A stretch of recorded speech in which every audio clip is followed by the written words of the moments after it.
കാഞ്ഞിരപ്പള്ളിക്കാരി വളരെ പെട്ടെന്നാണ് മലയാളികളുടെ ഹൃദയത്തിൽ വേരുപിടിച്ചത്. താരം ഇപ്പോൾ സോഷ്യൽ മീഡിയയിലെല്ലാം സജീവ സാന്നിധ്യവുമാണ്. ആദ്യ വിവാഹ ബന്ധത്തിൽ നിന്നും താൻ ഇറങ്ങിപ്പോയതിനെക്കുറിച്ച് വളരെ മനോഹരമായ രീതിയിലായിരുന്നു അഞ്ജു പറഞ്ഞത്. താനും തൻ്റെ ആദ്യ ഭർത്താവും തമ്മിൽ യാതൊരു പ്രശ്നങ്ങളുമില്ല. ഇപ്പോഴും തങ്ങൾ എന്തെങ്കിലും പ്രശ്നത്തിന് അങ്ങോട്ടും ഇങ്ങോട്ടും വിളിക്കാറുണ്ട്. പക്ഷേ ഒരുമിച്ച് മുൻപോട്ട് പോകാൻ സാധിക്കില്ല എന്ന് തോന്നിയപ്പോൾ വിവാഹമോചനം ഞങ്ങൾ തീരുമാനിക്കുകയായിരുന്നു. അതിനർത്ഥം ഞാൻ ഒരിക്കലും വിവാഹമോചനത്തെ സപ്പോർട്ട് ചെയ്യുന്നു എന്നല്ല എന്നും നമുക്ക് ഇഷ്ടമില്ലെങ്കിൽ ആ ബന്ധത്തിൽ നിന്നും ഇറങ്ങിപ്പോരാമെന്നുമൊക്കെ അഞ്ജു പറഞ്ഞിരുന്നു. കഴിഞ്ഞ ദിവസം എല്ലാവരെയും ഞെട്ടിച്ചുകൊണ്ടാണ് അഞ്ജു വിവാഹിതയായത്. ഈ വിവാഹ വാർത്ത വളരെയധികം ശ്രദ്ധ നേടി. താരത്തിൻ്റെ രണ്ടാം വിവാഹം സബ് രജിസ്ട്രാർ ഓഫീസിൽ വെച്ചായിരുന്നു. വളരെ ലളിതമായ രീതിയിലാണ് വിവാഹം നടന്നത്. എന്നാൽ വിവാഹത്തിൻ്റെ റിസപ്ഷൻ വളരെയധികം ആഡംബരം നിറഞ്ഞതായിരുന്നു. അഞ്ജുവിനെ പോലെ തന്നെ സംഗീതത്തെ സ്നേഹിക്കുന്ന ആദിത്യ എന്ന വ്യക്തിയെയാണ് താരം വിവാഹം കഴിച്ചത്. അഞ്ജുവിൻ്റെ രണ്ടാം വിവാഹമായതുകൊണ്ട് തന്നെ പല മാധ്യമങ്ങളും ഈ വാർത്ത ശ്രദ്ധിക്കുകയും ചെയ്തു.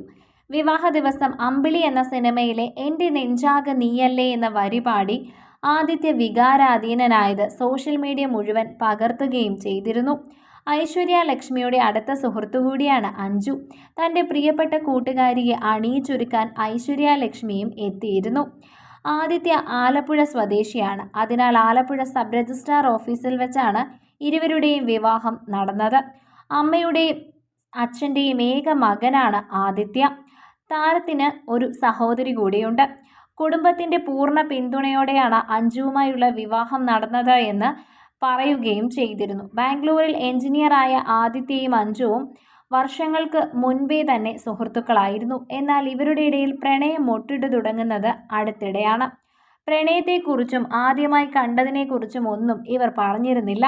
വിവാഹം കഴിഞ്ഞുള്ള ഇവരുടെ ആദ്യ യാത്രയാണ് ഇപ്പോൾ ശ്രദ്ധ നേടുന്നത്. ഈ യാത്ര തൃശ്ശൂരിലേക്കാണ്. ഒരു കോളേജ് ഡേയുടെ ഭാഗമായ ഗാനമേളയ്ക്കാണ് അഞ്ജു തൃശ്ശൂരിലേക്ക് എത്തുന്നത്.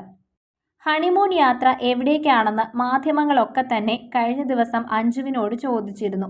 എന്നാൽ ഇപ്പോൾ താൻ ജോലി സംബന്ധമായ കുറച്ച് തിരക്കിലായതുകൊണ്ട് യാത്രയെക്കുറിച്ച് ഒന്നും തീരുമാനിച്ചിട്ടില്ല എന്നായിരുന്നു അഞ്ജു ആ സമയത്ത് പ്രതികരിച്ചിരുന്നത്. അഞ്ജുവിൻ്റെ ആ പ്രതികരണം ശ്രദ്ധ നേടുകയും ചെയ്തിരുന്നു. സോഷ്യൽ മീഡിയയിൽ സജീവമായതുകൊണ്ട് തന്നെ അടുത്തിടെ അഞ്ജുവിൻ്റെ പല വീഡിയോകളും ശ്രദ്ധ നേടുകയും ചെയ്തിരുന്നു. താരത്തിന് സ്വന്തമായി ഒരു യൂട്യൂബ് ചാനലുമുണ്ട്. യൂട്യൂബ് ചാനലിലൂടെ പലപ്പോഴും തൻ്റെ ആരാധകരുമായി താരം സംസാരിക്കുകയും ചെയ്യാറുണ്ട്. എന്തായാലും അഞ്ജുവിൻ്റെ വിവാഹ ജീവിതം നല്ല രീതിയിൽ മുൻപോട്ട് പോകട്ടെ എന്നാണ് ഇപ്പോൾ പ്രേക്ഷകർ ആശംസിക്കുന്നത്.